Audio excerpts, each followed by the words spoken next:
Toy John Deere pedal tractors. I've got two of them. The one on the right I purchased somewhere about 6 or so years ago and just had it hanging on the wall as an antique. And the one on the left I got as a child.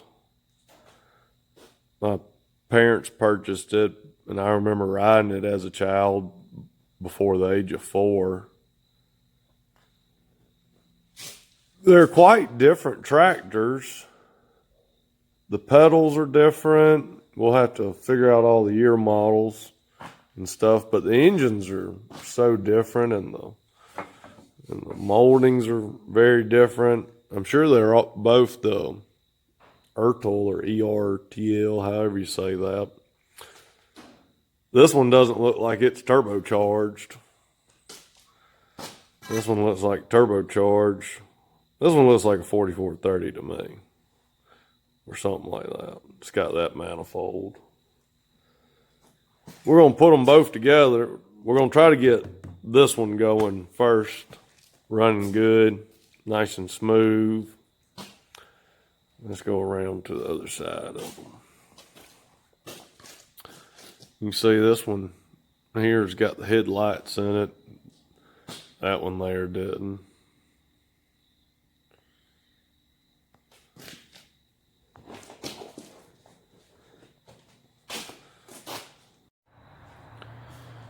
From the other side, I don't have a trailer, and neither one of them has a chain.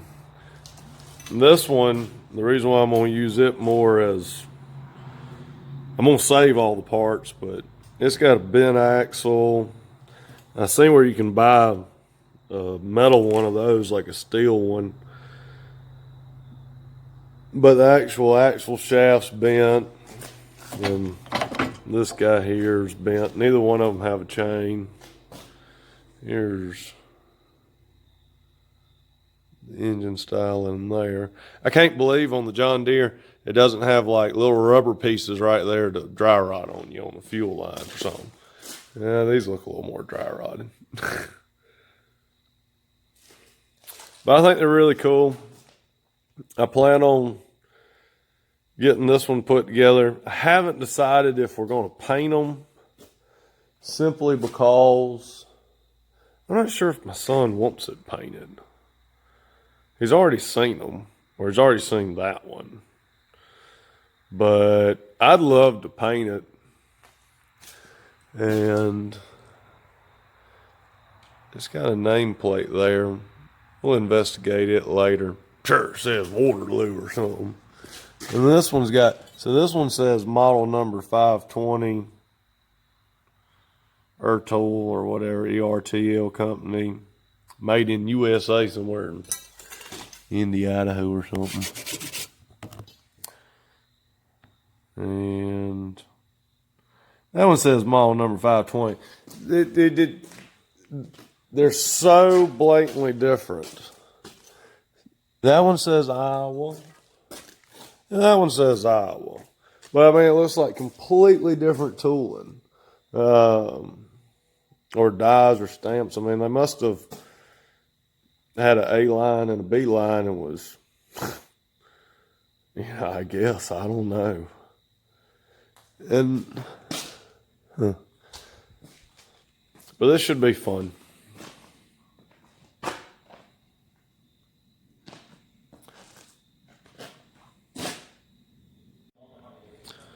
Well, I got the two halves split apart, and there's the other half. Leaving this one together until all the parts come in. Wish this camera would focus. Bucket of parts. But I'm just gonna get all this old paint off, get it ready for paint while we wait on parts. Sanding process, trying to get ready for paint. Halfway done getting the old paint off. I've got the wheels sanded and primed. Got some Krylon on the wheels. Things are just about so bright you can't see them. There's that one, in case you want to know what that color looks like, with the primer under it. But on another note, we got a package in from Dakota Toys.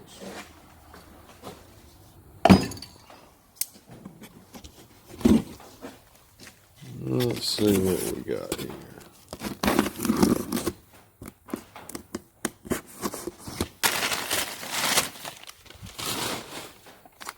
We got a seat. Check that bad boy out. They did a real nice job of wrapping this stuff up, didn't they? Well, alright, I don't want it all falling apart, so I'm going to pull it out and set it on the table and show you what we got. Well, here goes about $200 worth of parts. We got bolt kits for both tractors. We've got 2 tractors here. New drive line, which I think we're going to put all the new stuff in the one tractor anyways.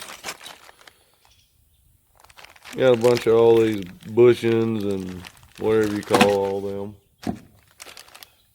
New front tires, new metal pan, which I think this metal pan and the sprocket and that guy will paint it so they don't rust.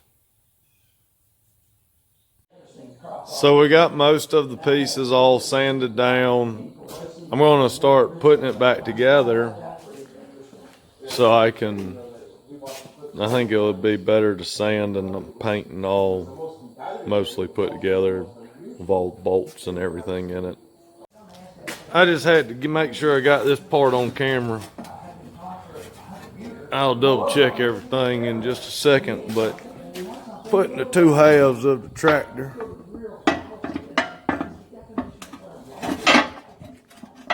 together. Oh boy. Well, she's primed up. We're gonna let that sit for a minute. I had to grind that bolt down. Let that sit. Put it together in a second, and I put some. Try to refurbish them tires, let them soak and get some black back to them.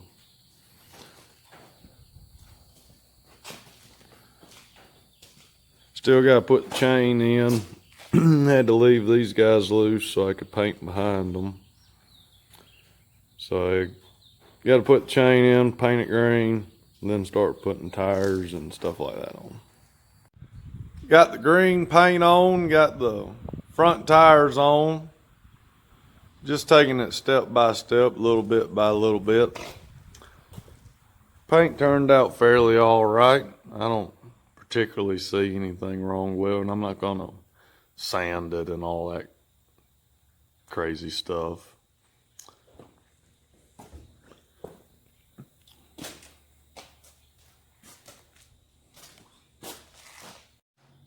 Got some tires and some pedals. This side sure looks fish-eyed in the camera. Got the pedals on. Those were the hardest things to get on. And I had to do a little washer trickaroo. I hate to have them old ugly washers in there to get it to ride straight. The tractor's finished.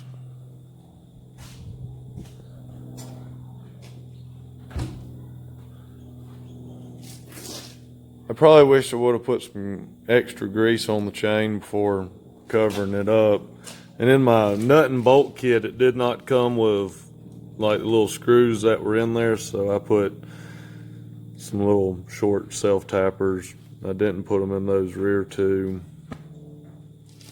That's not going to hurt anything. It may look better if it had all 4 nice and shiny nuts, bolt heads sticking out. We'll have to decide. We'll have to see how long chain stays on first. You know how, well, that was always my problem as a child, chain staying on. I like it. Stickers went on fairly well.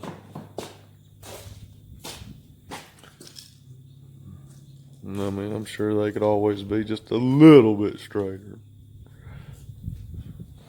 They did have a little bit of overlap that could be trimmed right there. But I like the tractor, and I like the magnesium or chrome seat.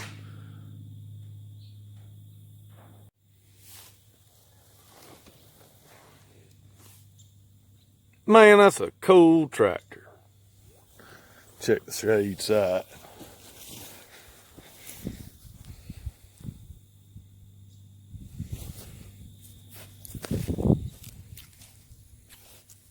With the John Deere power steering, you can't really see that sticker on me.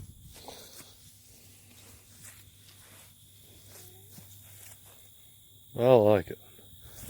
See what it looks like with that coming at you. Look. Oh yeah. Y'all have a good one. Thanks for checking out the video.